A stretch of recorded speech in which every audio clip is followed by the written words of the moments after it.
आप भीतर पधारो। 4-5 सैनिक लगा दिए, बोले इनको लेके भीतर आओ। भीड़ बड़ी लगी है महाराज, ठाकुर जी की अर्चना चल रही है। ठाकुर जी सिंहासन पर बैठे हैं, संत महापुरुष कोई तुलसी अर्चना कर रहे हो, कोई पुष्प अर्चना कर रहे हैं। ठाकुर जी बैठ करके प्रेम से अपनी अर्चना करवा रहे हैं।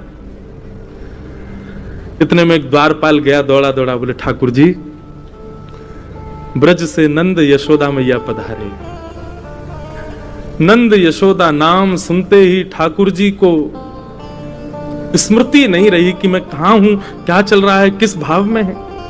ठाकुर जी के तुरंत नेत्र खुले, बोले कहा कही तेने भैया, कौन पधारे? बोले नंद यशोदा मैया आए, सामने आ रहे हैं, देखो। जैसे ही सिंहासन पर बैठे हुए ठाकुर जी ने यशोदा मैया को देखो, ठाकुर जी कूदे नहीं, इतने देहाभिमान शून्य हो गए, देह की सुध नहीं हुई कि ठाकुर जी वहीं मानो जैसे मूर्छा अवस्था में गिर पड़े हों। संभाला सैनिकों ने जाकर के, बोले मुंह को लेके चल, मेरी यशोदा मैया आ रही है, जल्दी लेके चल, विलंब मत करे। ठाकुर जी को लेकर के आए। यशोदा मैया के नेत्रों की ज्योति अभी उतनी है नहीं, रो रो करके कृष्ण के स्मरण में यशोदा मैया के नेत्रों की ज्योति चली गई है। ठाकुर जी गए, जाकर के अपने सबसे प्रथम तो मुकुट को यशोदा मैया के चरणन में पधराया, और जैसे ही यशोदा मैया के मधुर चरणार बिंदों को अपने हृदय से लगाए, ठाकुर जी छोड़े नहीं। समस्त पटरानियां खड़ी हैं, बड़े बड़े ऋषि महापुरुष खड़े हैं, सूर्य ग्रहण का काल है, सब यहां अर्चना वंदन कर रहे हैं, बड़े बड़े ब्राह्मण तप में बैठे हैं, जप में बैठे हैं, और यहां एक अलग ही दर्शन हो रहा है। द्वारिकाधीश श्री यशोदा मैया के चरणों से लिपट करके करुण क्रंदन कर रहे हैं। यशोदा मैया ने नीचे झुक करके लाला को उठायो, हृदय से लगायो, कभी लाला के नेत्रन को स्पर्श करें, कभी कान को स्पर्श करें, कभी नासिका को स्पर्श करें, मुख को स्पर्श करें, और स्पर्श करके मैया कह रही लाला तू तो बड़ो ही ना भयो, तू तो बिल्कुल नेक्सो सोई है। जैसे स्पर्श को भाव, जैसे स्पर्श को सुख तेरो बाल्यकाल में, लाला तेरो अभी भी वैसो ही है। इतना रोए द्वारिकाधीश। यशोदा मैया ने जो वस्त्र धारण किए थे सब गीले हो गए ठाकुर जी के अश्रुओं से। महामंत्री सेनापति सब विचार कर रहे हैं, आसन लगाओ, सिंहासन लगाओ। ठाकुर जी बोले दूर करो सबको, मैया तू जल्दी बैठ भूमि पर। यशोदा मैया बैठ गई, और जैसे कोई 1-1.5 वर्ष, 2 वर्ष, 3 वर्ष को बालक गोद में लिपट करके, गोद में लेट करके और मैया के वक्ष से लिपट जाए, ऐसे द्वारिकाधीश राजाधिराज सामने नाती खड़ा है, सामने ठाकुर जी के परपोते खड़े हैं, सामने ठाकुर जी के पुत्र खड़े हैं, और ऐसी स्थिति में श्री यशोदा मैया के हृदय से लिपट करके ठाकुर जी उनके वक्ष को टटोल रहे। मैया से कह रहे मैया मुंह को अपना दूध पिवाए दे। यशोदा मैया से लिपट गए और बार बार कह रहे मैया मुंह को क्षमा कर दे, मैं तुमको वचन दे के गयो लेकिन नहीं आयो, मैया मुंह को क्षमा कर दे।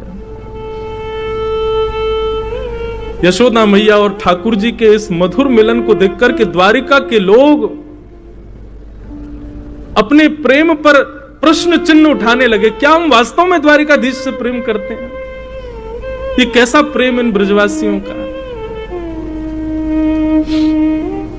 नंद बाबा यशोदा ठाकुर जी के चरणों का स्पर्श कर रहे हैं, केश में हाथ घुमा रहे हैं। यशोदा मैया वक्ष से लगा करके लाल जी को खूब दुलार कर रही है। ठाकुर जी भूल गए कि पुत्र पौत्र सब खड़े हैं मेरे, नन्हे से बालक के भांति यशोदा मैया के अंग से लग गए। और पूरे सूर्य ग्रहण के समय में यही अनुष्ठान चला, प्रेम का अनुष्ठान, ब्रज द्वारिका मिलन के प्रेम का अनुष्ठान। सब द्वारिकावासी ब्रजवासियों को खोज रहे हैं, कहां है ब्रजवासी? और सब ब्रजवासियों को खोज खोज करके अपने हृदय से लगा रहे हैं। बोले आप भी ब्रज से हैं? बोले हाँ हम ब्रज से हैं। जो ब्रज को दिख जाए द्वारिका के लोग दौड़ करके जामे, उनको हृदय से लगामे। सब ब्रज द्वारिका मिलन महोत्सव कर रहे हैं।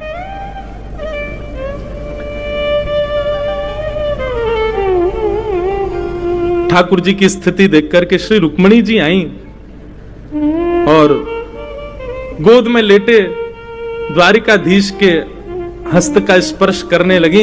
यशोदा मैया को जैसे दिखी, मैया बोली लाला जे लक्ष्मी सी दिख रही है, या के देखियो केशन में कछु चमक रो है, या के गले में ऐसा सुंदर नवलखा को हार लग रहा है, भैया ये लक्ष्मी सी दिख रही है, लाला जी कौन है? जैसे रुक्मणी जी आई, ठाकुर जी की विरह वेदना शांत हुई। भगवान अपनी स्थिति देख रहे थे, ये काब है, ये कैसे हम लिपट गए। तुरंत यशोदा मैया की गोद में ठाकुर जी बैठ गए। अच्छा, पूज्य पिताजी महाराज कथा में एक प्रसंग कहते हैं बंधुओं कि द्वारिकाधीश भगवान के पुत्र प्रद्युम्न की आयु 50 वर्ष, भगवान के परपौत्र अनिरुद्ध की आयु 25 वर्ष और स्वयं द्वारिकाधीश की आयु 16 वर्ष। पुत्र 50 वर्ष का, नाती 25 वर्ष का और परदादा जी 16 वर्ष के। ठाकुर जी 16 वर्ष से ऊपर, 16 वर्ष तो आज 16 वर्ष के, अगर कलयुग में ठाकुर जी पधारे 16 वर्ष के नहीं होंगे, मुंह लगे और कम रह जाएंगे। क्यों? जिस अवस्था में विकार आने उत्पन्न हो जाते हैं, ठाकुर जी उस अवस्था से ऊपर नहीं जाते।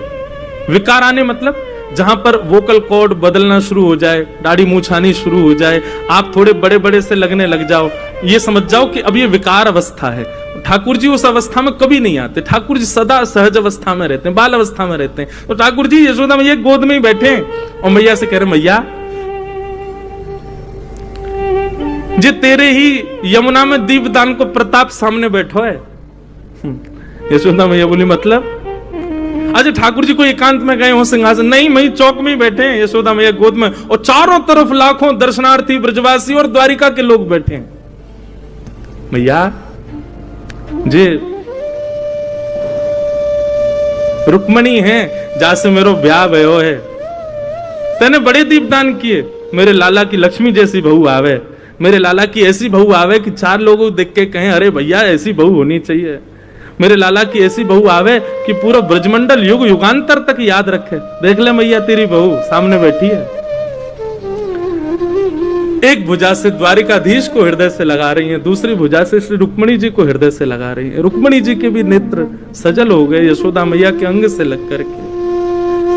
खूब स्नेह किया, अष्टपटरानियों को अपने हृदय से लगा करके यशोदा मैया ने जो उनके पास था, कड़ूला, कंगन, हाथ, बोले अब तो पहले तो लाला कोई मुख दिखाई भई ना, आज ही है रही है तो आज ही ये अनुष्ठान चला था सूर्य ग्रहण पर कुरुक्षेत्र में, प्रेम का अनुष्ठान।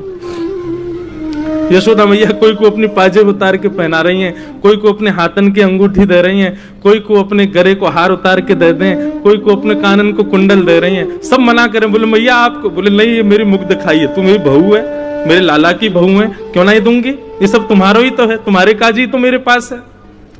देवे को अवसर ना मिलो, आज मिलो तो पीछे क्यों रहूं। ये था बंधुओं ब्रज द्वारिका मिलन।